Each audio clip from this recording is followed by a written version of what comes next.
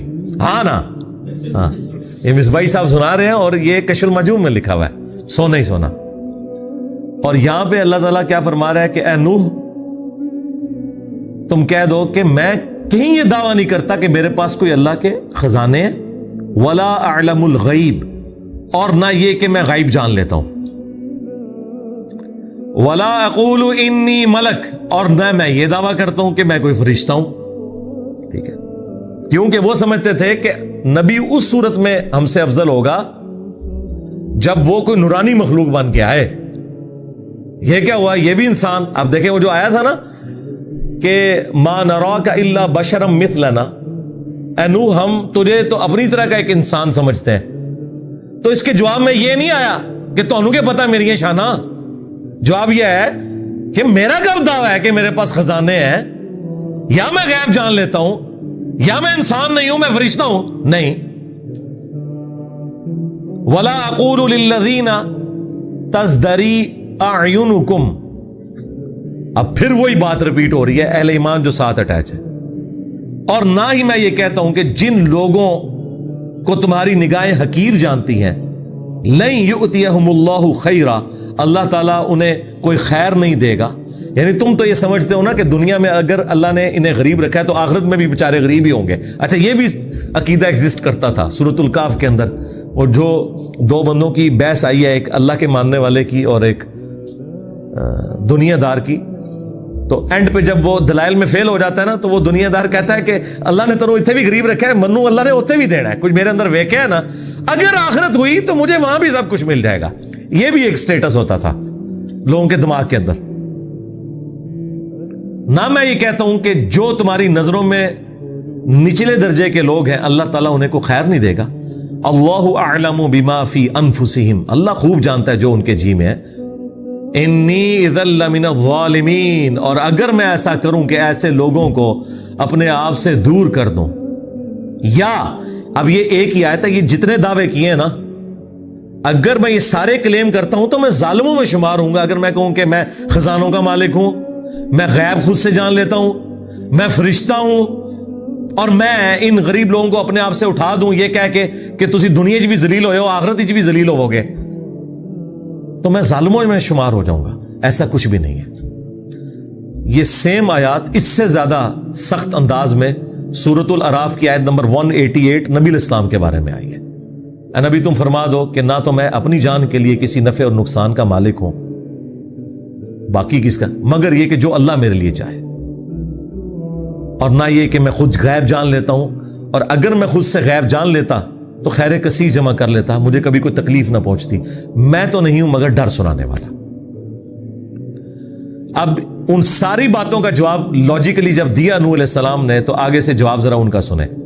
قالوا یا نوح، وہ کہنے شروع ہو گئے اے نوح، قد جادلتنا فاکثرت جدالنا، بہت جھگڑا ہم نے آپس میں کر لیا، بہت بحثیں کر لی کثرت کے ساتھ، چھوڑ ان ساری باتوں کو، فأتنا بما تعیدنا ان کنت من الصادقین، لا وہ عذاب اگر تو سچا ہے جو تو ہمیں دھمکیاں دے رہے ہیں کہ اگر مجھ پر ایمان نہیں لاؤ گے تو بڑے دن کا عذاب تمہیں آپ پکڑے گا، تو لے کے عذاب، گالی ختم، ایتھی کھلوتے ہیں اسی۔ اب اس کے جواب میں تو ہونا چاہیے تھا کہ اے دیکھ میں ہوں نگاہ مارنا وا، کوئی نہیں، جواب بالکل ڈیفرنٹ آ رہا ہے۔ یعنی یہ ایک رکوع بتانے کے لیے کافی ہے کہ اس امت کی اکثریت کس عقیدے کو مانی ہوئی ہے جس کا قرآن و سنت سے کوئی تعلق نہیں۔ جواب سنیں جی،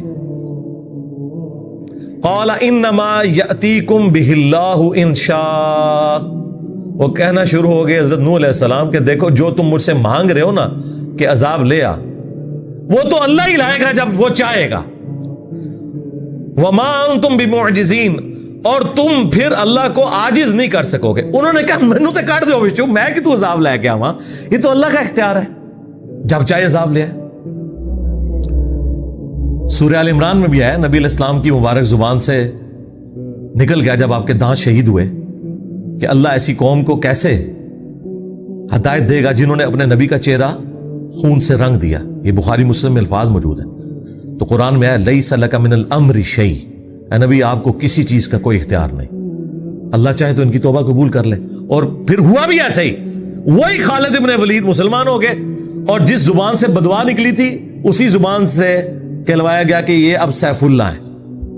اب مجھے بتائیں، اللہ تعالیٰ نے تو اپنے نبی کی اس بات کی لاج بھی نہیں رکھی کہ چلو میرے نبی نے ایک بار بدوا دیتی ہے تو میں مور لا ہی دیواں۔ اللہ کے اپنے فیصلے ہیں۔ یہاں کے دڑی یہ بدوایا ہوا جی، اے بزرگاں دی مار پی گئی ہے، تو ہن منو دسو انہاں سارے بزرگاں نو اور انہاں دے مننے والے نو کدی مار پئی ہے؟ جو کچھ ہو رہا ہے کہہ رہے ہیں جی پتہ نہیں کیا ہو گیا ہے ہمارے ساتھ، ٹھیک ہے، اور میری کوئی مار نہیں چاہیے، نہ میں کسی کو مار دے سکنا، اللہ تعالیٰ مار دلواتا ہے۔ وہ چاہے تو ایک ایسا شخص جس کی زبان میں لکنت تھی اس کے ذریعے 300 سال کی فرعون کی حکومت ختم کروا دی اور اس کے گھر میں اسے پالا۔ یہ اللہ کی جو ہے قدرت ہے، اس کے فیصلے ہیں، جب چاہے جو مرضی کر دے۔